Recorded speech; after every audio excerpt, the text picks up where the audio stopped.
So this week, we get a break from having a live lecture because it's Thanksgiving week. So I wish everybody a happy Thanksgiving, and I'm going to do this week 8 instructor session without Zoom. And this week we're going to talk about transition words, comparison contrast, and the persuasive essay. The most common errors from the final draft, week 6 errors, week 6 the week 6 assignment. Remember, when we do revision, we check for essay structure. We check to see if there's a thesis statement with 3 reasons. If the thesis is one sentence at the end of the paragraph, we check to see if the thesis is one sentence at the end of the paragraph. If the thesis is repeated as and also we check to see if the thesis is repeated as the first sentence of the last paragraph. And so we always revise our paper many, many times. And so here I go over the idea of what is the difference between a narrative short story and, let's see, all of these are short stories, and a narrative essay. And so in a narrative short story, you don't have a thesis statement. You just tell the story. So here's an example. So a narrative short story is different than a narrative essay. When we write a narrative short story, it doesn't have to have a moral. It doesn't have to have a main point in the same way as an essay.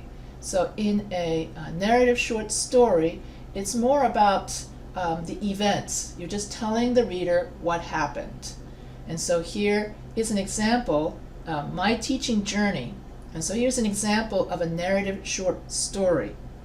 And so a narrative short story is different than a narrative essay. And so a narrative essay has a thesis statement, has 3 supporting paragraphs, and a conclusion. When you have a narrative short story, you just tell a story. You just tell the events. And so some students were confused between the difference between a narrative short story and a narrative essay. And what we want to do in this class is we want to write a narrative essay, not a narrative short story.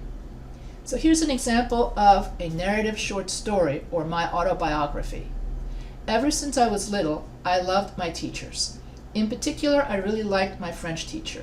She really was a fun teacher because she decorated her classroom with French posters. I loved looking at the pictures of the Eiffel Tower, and I said to myself that someday I want to become a French teacher just like her. So when I went to college, I majored in French literature and language. I even wanted to become a French professor, so I went for my PhD in French, but I never finished due to money issues. Instead, I ended up majoring in English, ESL, and linguistics. But I knew I still wanted to be a teacher. And here at this point, I do not have a thesis statement because I'm simply telling a story. And so I'm simply going to tell, the events as it happens. In my first job, I taught at a private school where rich people send their kids. I taught English to international music students. My very first student was a 14-year-old Chinese student named Jenny. She came to the U.S. with no English. I had to teach her the alphabet, how to read English. We used Chinese English translation books. I remember the first time she read her very first English book without translation. I saw the look of pure joy on her face. That was the moment I knew that I was going to teach for the rest of my career. I also taught ESL to students from many different countries. I learned about other cultures. I taught students from France, Italy, Germany, Sweden, Saudi Arabia, Jordan, Korea, China, Taiwan, Japan, Mexico, Guatemala, Brazil, and Belize. I loved talking and learning about their different customs. I also liked telling them about American customs and visited many sightseeing places with my students. I took my ESL students to visit the Santa Monica Pier, downtown LA, and the UCLA campus. I even had them visit where I studied for my ESL degree at the UCLA campus. We went to the very offices where my professors worked. They loved the UCLA campus, and some said they may come back to the US to go to UCLA. It was fun taking my students hiking along Venice Beach, and they got a good look at California culture by watching people on the beach. I started teaching online in 2005 at the University of Phoenix. Teaching online was different than the face-to-face teaching I had been doing because I had to learn to relate to students through a computer, which is harder than face-to-face. Now I'm learning Zoom, and it's way different than talking on a discussion forum. That's it. And so this was a very short story about my teaching career. Here's another example of a narrative short story that has no thesis statement. It's just a story about my brother and diabetes. Growing up, I ate a lot of junk food.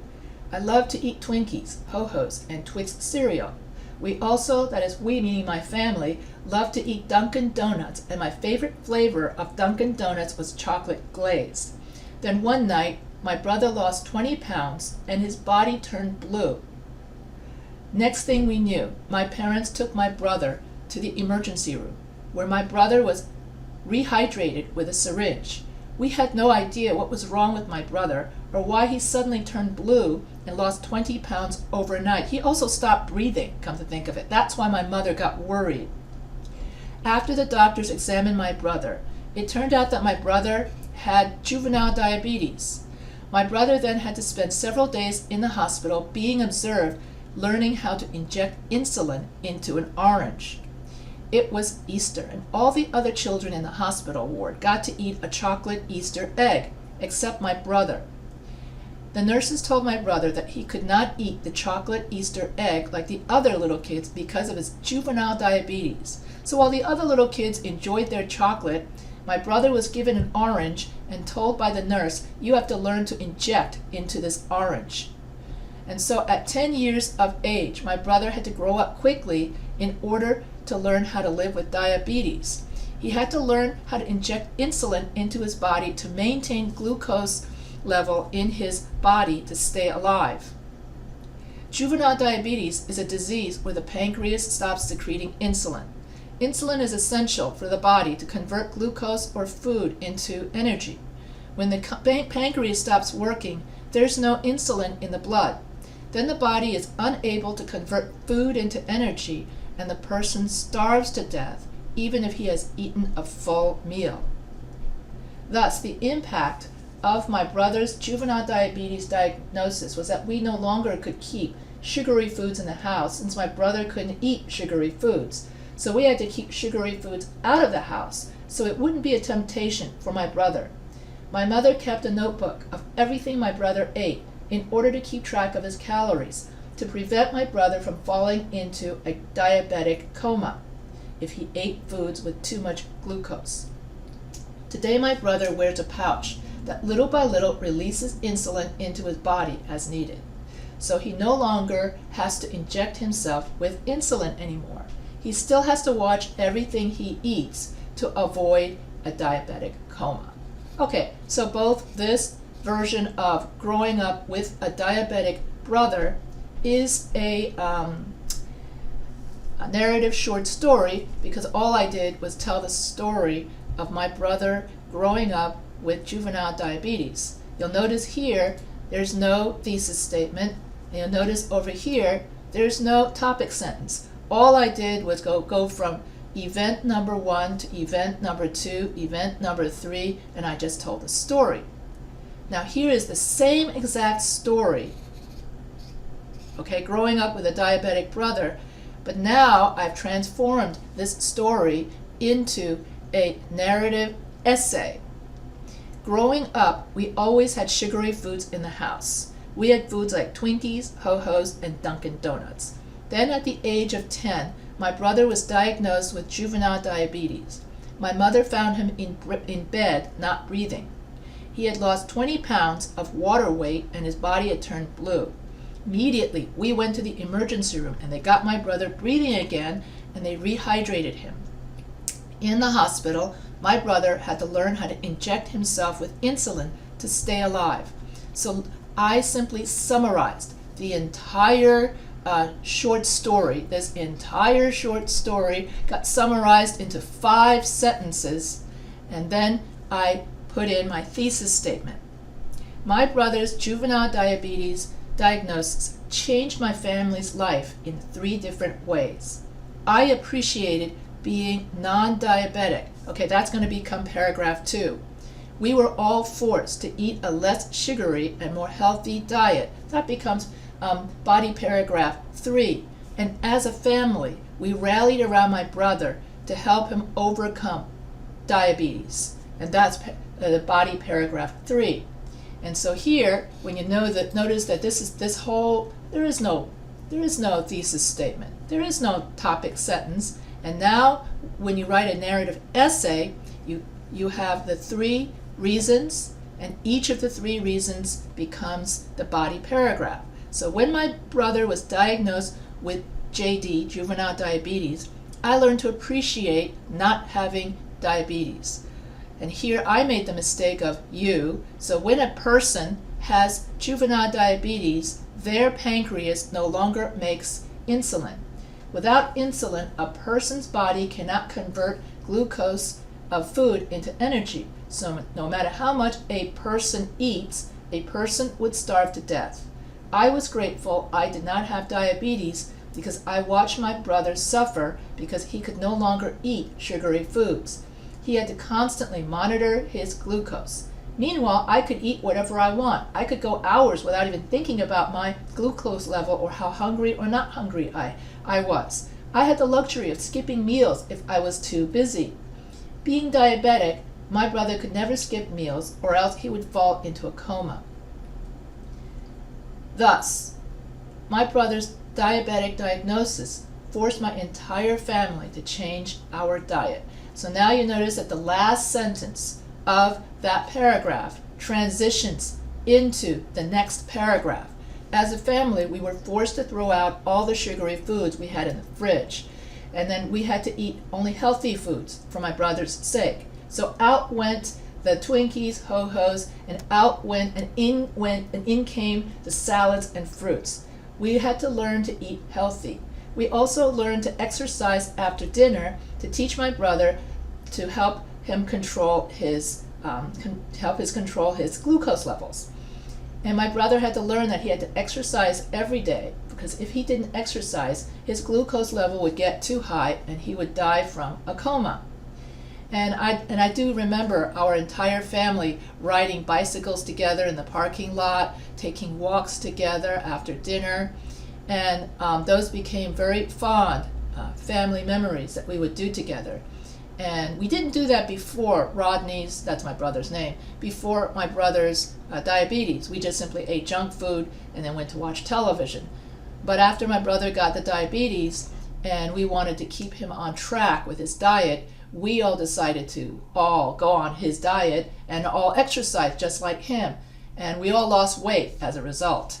Anyway, so lastly, as a family, we had to rally around to help him overcome the difficulties of juvenile diabetes. We read books about juvenile diabetes. We read websites. We became experts in counting calories for him. We exercised together riding bicycles. We all went to the gym to go to the UCLA to swim. I even learned to swim to stay fit, and so did my brother. So in conclusion, my brother's juvenile diabetes changed my... So now I write the thesis statement as the first sentence of the last paragraph. So in conclusion, my brother's diagnosis changed my family's life. We all had to rally together to help him overcome his diabetes. And now here I wanted to go over, so now you know that the difference between a narrative essay and a short story. In a narrative short story, you just talk about the events, whereas in a narrative essay, you have a thesis statement with 3 body paragraphs.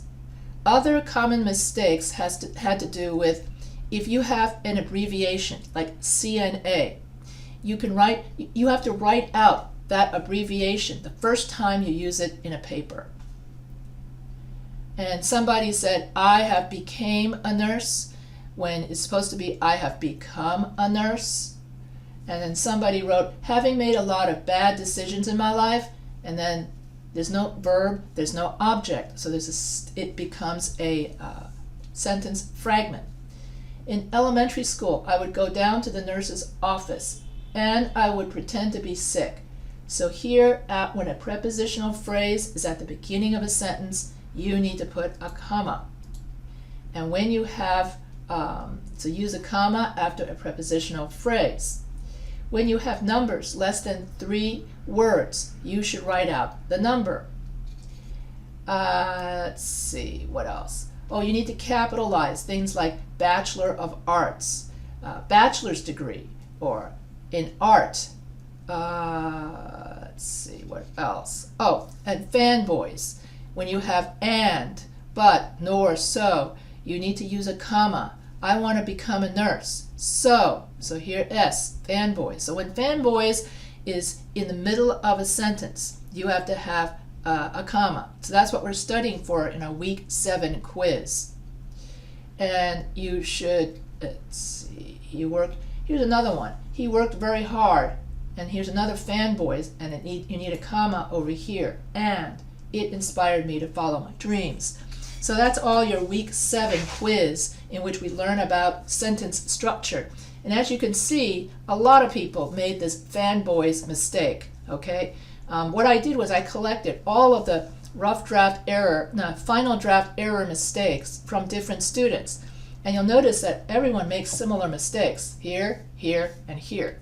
So use a comma when fanboys, for, and, nor, but, or, yet, so is in a compound sentence.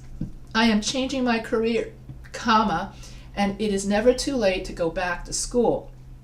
And so here you have one sentence, I am changing my career, comma, and it is never too late to go back to school. So here's a lot of fanboy mistakes. Nurses are with patients a lot, so here you have to have a comma over here. So they may be able to see things that a doctor would not report and report it to them.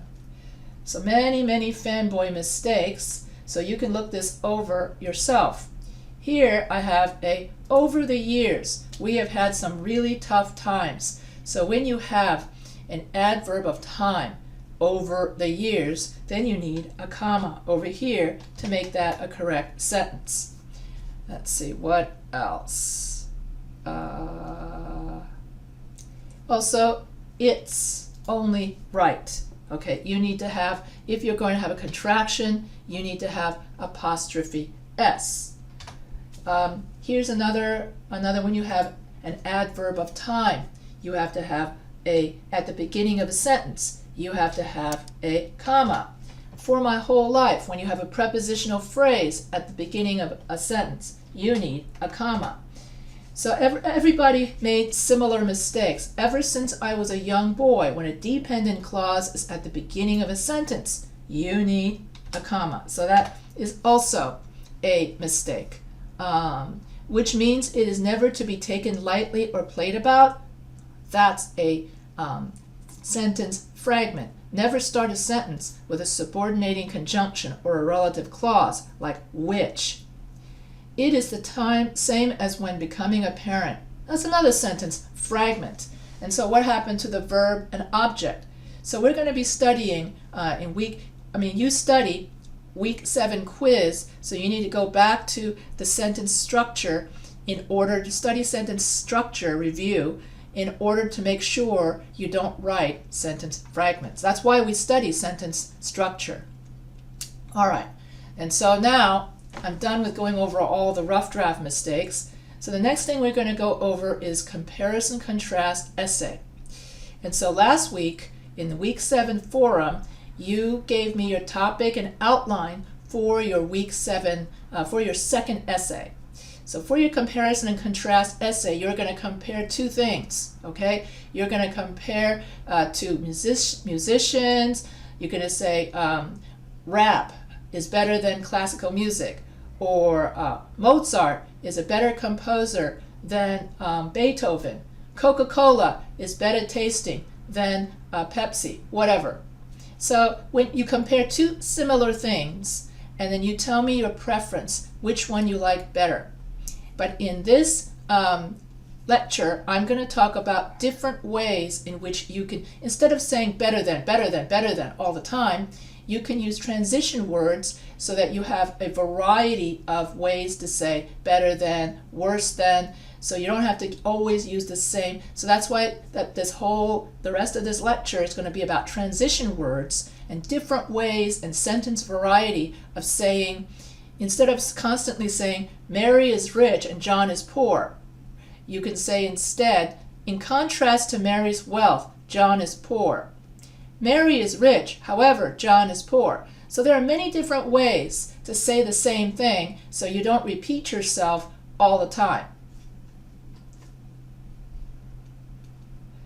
And so the easiest would be when you are writing your paragraphs, your topic sentences, you can write your transition words first, second. And as you go from one paragraph to another, you can use first, second, and third chronological transition words. And as you transition from the last sentence of one paragraph to the first topic sentence of the next paragraph, you can use a transition word of similarity or a transition word of opposition. So let's go back to this example.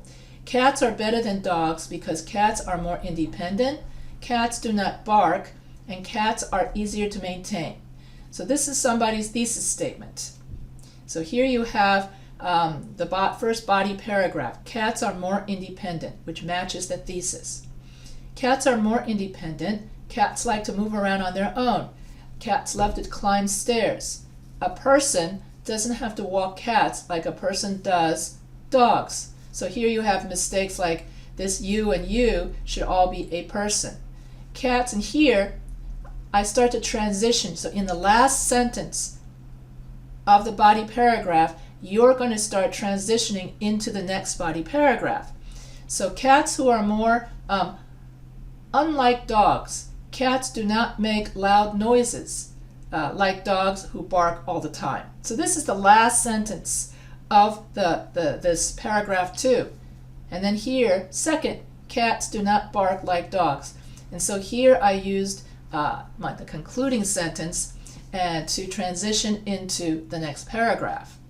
So that's what you can use the transition word. Instead of saying dogs do not bark while cats, dogs bark while cats do not bark or something like that. You can use other ways of saying something that's not alike of something, and you could use unlike. And so I'm going to teach you different ways, transition words of opposition and transition words of similarity. So first, we want to say that something is the same as something. So instead of saying John is as good as Mary, or John is as rich as Mary, or John, that sort of thing. Instead of saying as all the time, you can say New Orleans attracts many tourists. In the same way, San Francisco attracts many tourists. New Orleans attracts many tourists. Similarly, San Francisco attracts many tourists. So here you have two things that are the same.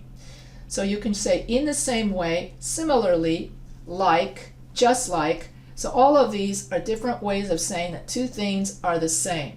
New Orleans attracts tourists. Likewise, San Francisco does too. San Francisco attracts tourists in the same manner or in like manner as New Orleans. San Francisco attracts tourists by the same token. So here you have many different ways of saying everything is the same. Instead of saying and all the time, you can say furthermore, moreover, likewise, in addition, also. So here you have Ecuador ships out a lot of bananas, and it is an exporter of oil. Okay, that's boring to say and in many different sentences. So you could say furthermore, moreover, likewise, in addition, and also. And there are many different ways of saying but. So instead of saying but all the time, you could say Mary is rich, however, in contrast to, conversely, on the contrary, on the one hand, on the other hand, unlike, dissimilarly, differs from. These are known as transition words of opposition, and these are known as transition words of similarity, and these, the ones in which you say and, instead of saying and all the time, you say furthermore and moreover, those are known as transition words of addition. Also, in some books, it will say additive transition words. Here's some more, okay? So the rest of this is different ways of saying and, but, for, nor, so, yet, okay? All of these are different transition words used with different sentence structures. And so here you can look through all of this, okay? There are many different ways of saying something is the same. There are many different ways of saying but, many different ways of saying and, many different ways of saying nevertheless. Oh, here you have more. Mary is rich, however, nevertheless, dissimilarly. This is different ways of saying but. All right, and then you can have there's a lot of different ways of saying but. And then I think there are different ways of saying if. So those are known as transition words of condition or purpose. So if you want to have different ways of saying if, John always knows where the emergency exits are to leave the building if there is a fire, okay? And so instead of saying if there is a fire, in case there is a fire, for the purpose of what to do in a fire, in the event that there is a fire. So instead of saying if, you could say in the event. So for example, if I get rich, I will buy a car. In the event that I get rich, I will buy a car. So as long as I get rich, I will buy a car. On the condition that I get rich, I will buy a car. In the hope that I get rich, I will get a car. So all of these are different ways of saying if. Now, instead of saying like or and, these are also different ways of saying and. And so here, these are also transition words of examples, support, and emphasis. And so here you could say, many people are not aware of the seriousness of COVID-19. For example, students at USC were caught having large parties not wearing masks or social distancing. In other words, so instead of saying and, you would say, in other words, students were caught without masks. To put it differently, students were caught without masks. As an illustration, students were caught without masks. For this reason, to put it another way, for instance, in fact, as a matter of fact. So all of this is different ways of saying and different ways of saying for example.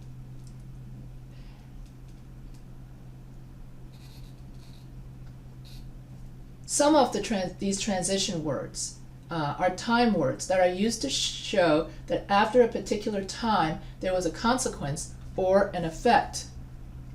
And so here, many people think COVID-19 is a hoax. Therefore, people do not. So this is different ways of saying so, okay? Instead of saying many people think COVID-19 is a hoax, so people do not wear masks. Okay, so many different ways of saying so is therefore, as a result, for this reason, then, consequently, hence. So many different ways of saying so. I studied hard, so I got good grades. I studied hard, therefore I got good grades. I studied hard. Instead of saying so, as a result, I got good grades. Consequently, hence, then, for this reason, I got good grades. So all the different ways of saying, that way you don't have to say so, sentence after sentence after sentence. And then right before your conclusion of either the paragraph or your conclusion paragraph, you can have transition words of conclusion or summary. So these transition words conclude, summarize, restate ideas, or indicate a final general statement. Also, some words like therefore. So these transition words are usually at the end of a paragraph or at the beginning of your, like right before, like first, second, third, when you number your body paragraphs, then you write in conclusion. And then you write your thesis statement as the first sentence of the last paragraph. So here you say, to conclude, people need to take COVID-19 seriously. In the final analysis, in closing, to summarize, as can be seen above, given these points, in the long run, as has been noted, in conclusion. So all of these, in short. And so all of these are ways to conclude your essay. And then you have different transition words of time. So this is different ways of saying then. Instead of saying then, okay? So at the present time, we have 3 vaccines for COVID-19. From time to time, hoax cures appear for COVID-19. Sooner or later, we will have herd immunity. In due time, we will have everyone vaccinated. Eventually, we will have a cure for COVID-19. So here you notice a transition words of chronology and sequence. And so here are some examples of how you can add transition words. You should only use like maybe 1 or 2 transition words in a paragraph. You don't need to have a transition word after every sentence. Okay, then it sounds way too clunky. So you should only have maybe 1, transition word or 2. Now in this paragraph, okay, I actually, I was going to talk about in-text citations and pie structure. But these are good examples. I know I'm switching topics, but if you're going to, in your essay 2, you're going to be required to have an in-text citation. That means that you cite from another source. And so here, you only need 1 in-text citation per paragraph. So here you have your topic sentence, you have your 1 in-text citation, and then you have to write the author, the date, and the page number, and then you write 5 sentences about that in-text citation, and it's called pie structure. And you got to remember to have quotation mark over here, beginning quotation mark, and an ending quotation mark. And we call this whole thing, when we cite a source, we call it an in-text citation. That means inside the text, we write a citation. And why do we have an in-text citation? These APA in-text citations help us avoid plagiarism. It gives credit to the researcher who did the research, because some researcher spent months or years figuring out this percentage, 70% of smokers. Where did you get that number from? So whenever you cite numbers, statistics, figures, or dates, or uncommon knowledge, you have to cite the source. Even if you put it in your own words, you still have to cite the source, because somebody else came up with that 70%. And so here you would put in the author's name, the date, and the page number. And it's a very common mistake in Essay 2 for people to forget to put the author and the date. Instead, they just give me a website link, which is not correct. Okay, so we don't put website links in the middle of our paragraphs.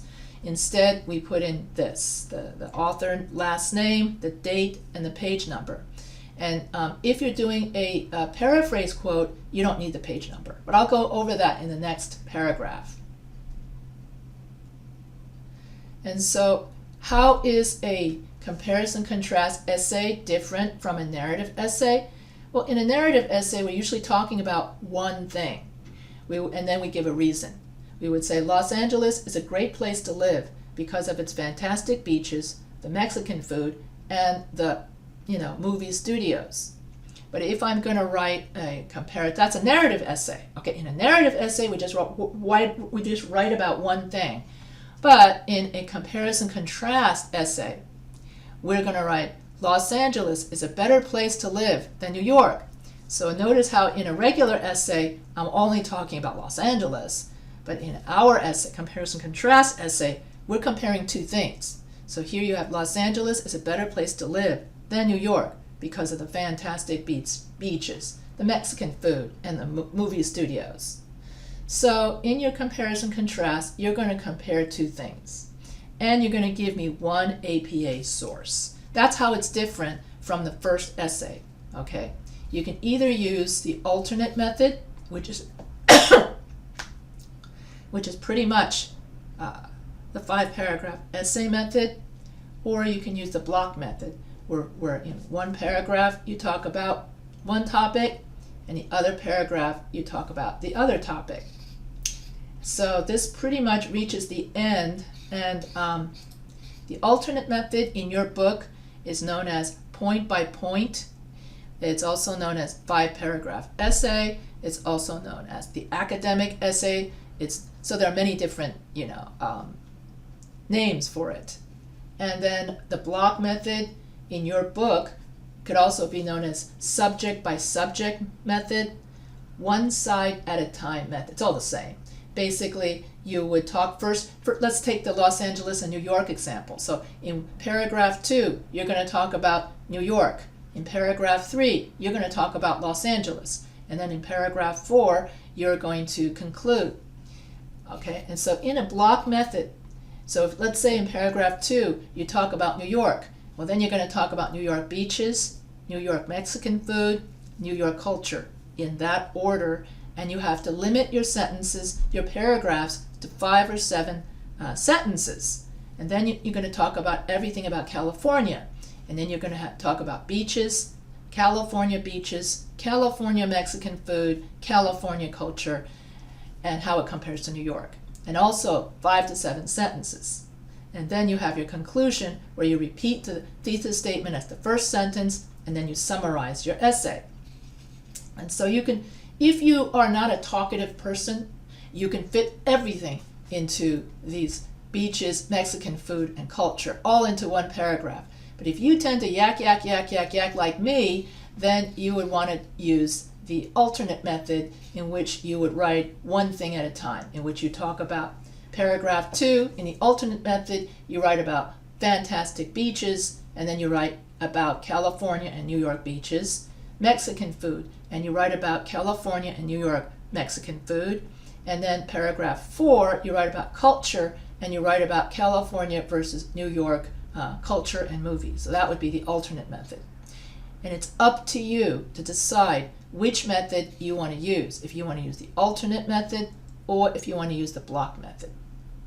Here's an example of an infographic that I made using, I believe, the side-by-side alternate method. Home-cooked hamburgers are better than fast food burgers because of the price, nutrition, and taste. So here I have home-cooked burgers taste better than fast food burgers. Home-cooked burgers cost less and has better nutritional value. All right, and so for your week 8 assignment this week, I know, Thanksgiving week, right? So what you could do is you could get all of your work done by Wednesday. Even though it's Sunday, we still have the Sunday due date, okay? So don't freak out. You still have the Sunday due date. But if you don't, if you can hand in everything early, like before Thanksgiving, and that way you can get all of this out of the way. So your week 8 assignment is still due on Sunday, but if you want to, you can get it out of the way earlier so that you can just enjoy your Thanksgiving holiday. So here is an example of your week 8 assignment worksheet. So for your comparison contrast, this is like the outline you did in the week 2 pre-writing. This is like a pre-writing outline, just like you did in the week 2. And so we're just starting the writing process all over again, okay? And so you're, just like with the previous essay, the writing process consists of pre-writing, in which you write your outline, writing, which would be week 11, that would be you're writing your rough draft and posting it to the week 11 forum, and then week 12 is your revision, and week 12 is when you post your final draft and you revise everything, okay? So you're going to be going through your week essay 2 is, you got to remember this, 7, 8, 11, 12. 7, 8, 11, 12. Say that 3 times fast. 7, 8, 11, 12. 7, 8, 11, 12. And that's going to be the writing process for your essay 2. 9 and 10 are totally different, so we're not even going to talk about that. We're just going to focus on 7, 8, 11, 12. 7, 8, 11, 12. Say that 5 times fast. So here is the week 8 assignment worksheet. So here I did the hamburgers. So home-cooked hamburgers are better than fast food burgers because of the taste, the nutrition, and the price. And so for your week 8 assignment, you can either give me just an outline like this, or you can fill out the worksheet. That's also up to you, okay? So to each his own. All I care about is that you have a thesis statement with 3 body paragraphs, and then you tell me what you're going to write in those 3 body paragraphs. Now, some people just give me their rough drafts. That's fine too. All right? As long as I get to see what your comparison contrast essay is going to look like for the week 11 post. Okay? So 7, 8, 11, 12. Those are the essay 2 when we're going to be doing essay 2. So here you have the introduction paragraph. Provide an overview of 3 subpoints. So it's cost, nutrition, taste. And here you have then paragraph 2 is about cost. Then the next paragraph is about taste. The next paragraph is about nutrition. And that's it. And then you tell me, oh, okay, so why is it cheaper, okay? Or why does it taste so good? And here it is. Why does it taste so good? It's got fruits have natural sugars. You can combine fruits with chocolate, and you can combine fruits with caramel. I think I have 2 different, this is not about hamburgers. I think this is about fruits and vegetables. Okay, all right. Anyway, you get the idea. And then here you have warm weather is better than cold weather. And so here you have another worksheet. I'm not going to go over the worksheet with you, and you can look at this yourself. If you have any questions about this, because by the time you do this worksheet, in week 7, you're going to already write me an outline. So by the time you get to this point, this should be really easy, okay? Here's someone's hot weather is better than cold weather because, and someone forgot to go, a person can do more outdoor activities, makes a person's mood better. So that this person likes hot weather because she can go outside, she doesn't have to bundle up, and she doesn't have to defrost her vehicle, that sort of thing. So she liked hot weather better than cold weather. So just like we did in essay 1, if you need 3 reasons that become your 3 body paragraphs, okay? Especially if you use the alternate method. So this is someone else's. So here I have many different examples of worksheets that you can look up. And I think somebody wrote here, summer is better than winter because of the limitless outdoor activities. They can go camping. That you can have more sun. It's better for your health, and that sort of thing. And that about covers it. Okay. And I think, I guess I'm going over the week 9 forum. Okay, so the week 9, remember 7, 8, 11, 12 is going to be about your essay 2. 9 and 10 are totally different. And so in week 9, you're going to be writing a persuasive essay. That means that you want to convince, it's totally different than essay 2, okay? It's totally different essay. You want to convince the reader of your point of view. That's what a persuasive essay is. And in week 9, that's next week, I will go over in my instructor session what is a persuasive essay, because there are 3 kinds of persuasive essay. But in this lesson in week 8, I'm just going to go over what it is to be persuasive. And then you have to come up with a persuasive essay topic. And this is totally different than essay 2. And so that's for the week 9 forum. Okay?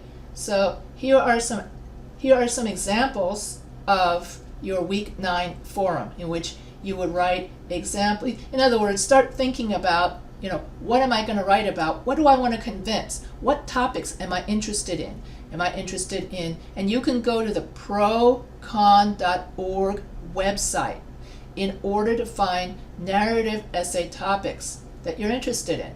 Okay, here's some examples of past students. Okay, parents should spend more time with their children. Okay, that's somebody's narrative essay. All right, abortion is moral. Okay, so is my body, is abortion moral or immoral? And should marijuana be a medical option? Okay, this is for your week 9 forums. So start thinking ahead what persuasive essay topics I want to write about. All right, and then here, and also if you notice the red, I copied and pasted these posts directly from the someone's discussion post. So that means that all the mistakes are there too. So you can look through all of this, and what I did was make a discussion about what mistakes are in these student papers. Well, this student forgot to write first, second, and third, and then to conclude. That's one example of how you can use your transition words. Okay, and I think another student cited 200 and 400 words, saying that marijuana costs between $200 to $400 a month. Okay, based on what? Whose research? Whenever you use a number, you need to cite the source. You have to tell me the author's name, okay? The author's name, the date, and the page number.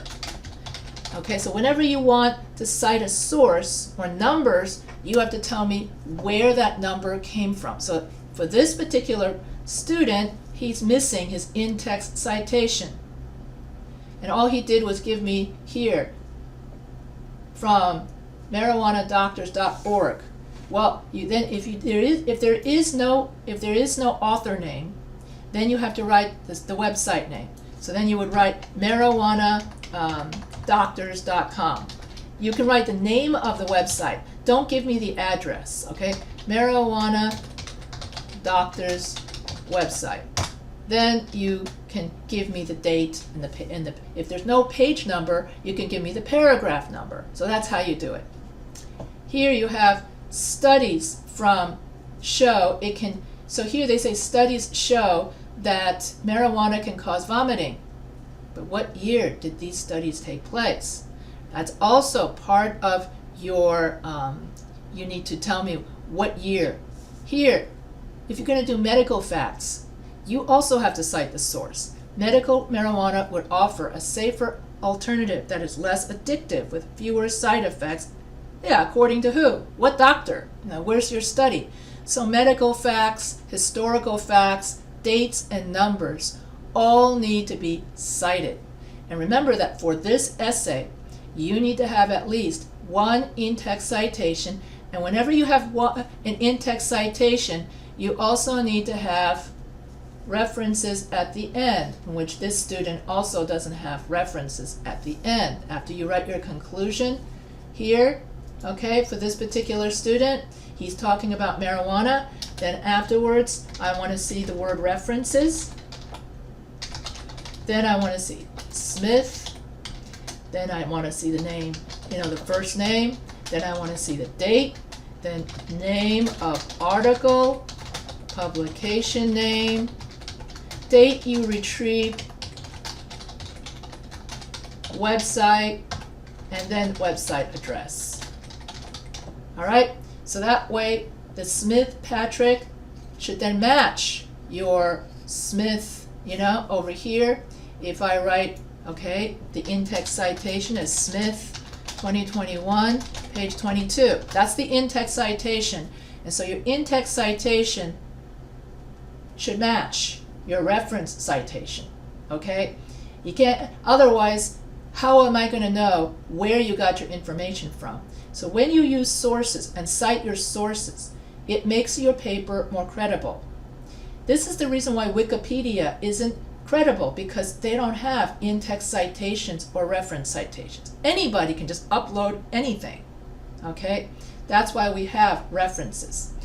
And then somebody wrote another essay topic, a persuasive essay topic you can write is Gatlinburg a fun place to visit? Okay? And here, this isn't correct. All he did was give me a bunch of websites, right? Remember, I just finished telling you need to have the author name, the date, name of article, publication. You don't just have the website address. That's incorrect. Okay, so this student, okay, this is not correct. Okay, so this student made that. That's a very common mistake. All right, so here's another one. Somebody with just only websites. Actually, over here, this is correct. This person did it correctly, except this person forgot to capitalize. You're supposed to, when you have a title, you've got to capitalize that. So he did some of it right. He forgot where's the author's name. He got the date, he sort of got the title, forgot the capitalization. He did have the date of retrieval, and he does have the, This person got 50% right. This is a little better. He did at least remember to capitalize, but when did he retrieve it? Retrieve from what? And stuff like that. So you need to have a proper APA, yeah. And over here, this student only gave me web addresses, and this is the proper way to do it. So when you have a paraphrase quote, that means that you say it in your own words. And so if you use a paraphrase quote and you say it in your own words, you don't need quotation marks and you don't need a page number. If you have a direct quote in text citation, you need the quotation marks and you need the page number. So that's the difference between a paraphrase quote and a direct quote. This is going to become really important as you do the week 10 credible sources worksheet, okay? Because in the week 10, we go over APA. So that's why I tell you 7, 8, 11, 12 has to do with your essay 2, and then 9 and 10 are two different things. Because in 9, you're going to do a persuasive essay, and then in 10, you're going to learn APA and do credible sources. You're going to learn the difference between a paraphrase quote, a direct quote, a reference citation, and credible sources, all in 1 week. So week 10 is really hard. So I want you to pay attention right now in week 8 about the difference between a reference citation, which is this whole thing, which we put at the end of the paper, and paraphrase and direct quotes, which we put inside in the body of our paper. So that's what we're going to be focusing on in week 10. So here's some more week 9 posts, okay? This person almost got it right, okay? So here you have to have, she's missing some of her authors, but she was able to get the, here she has a quote, okay? And then she just forgot to put in some names. And so this has to all match. Here, Donarsky in text citation should match her reference citation. Okay, and here in your reference citation, it's a left hanging indent. In other words, the second line is indented a second time, and everything is double spaced. This is called left hanging indent, and you're going to do this for only your reference page. Okay, only the reference page looks like that. So here's some more examples. Should students be required to wear uniforms? Should gay couples be allowed to adopt children? Why is it important to teach the Holocaust? And here this person is missing all of his references. It's like, oh right, this is not at all correct. He's missing his author name. He's missing a lot, okay? Remember that he's missing, what is it, the correct, okay. So you're not supposed to, he's missing the author name, he's missing the date, he's missing the article name, publication name, and then so all he did was give the web address. So this is wrong. All right, so you don't want to be like that student, okay? And then if you're going to talk about medical, once again, medical facts, where is the in-text citation? So she's missing her in-text citation, another medical fact, and missing an in-text citation. Okay, so this is similar to what I do when I grade papers. Is that I read someone's paper and I notice, oh look, she remembered to put here, okay, there are no in-text citations, but she remembered her reference citation. That's very common. People think, oh, if I put in my reference citation, I don't need to put in in-text citation. Yes, you do. You should have at least one in-text citation in an average research paper per paragraph. That's pie structure. So here the student is missing her in-text citation. And this is your persuasive essay structure, okay? And so here you have, just like with your regular essay, you have the hook, the background information, the definitions, and the thesis. And here, this is just like the 5-paragraph essay structure. Most of you have gotten that cold. You do that really well. Now, this is what I was waiting for. Here is the list from procon.org. Here are all the topics that you can write about, okay? Should people in higher income brackets pay more taxes? Should all high school students be required to take a class on financial literacy? Is it possible to achieve the American dream? Should the United States impose more tariffs?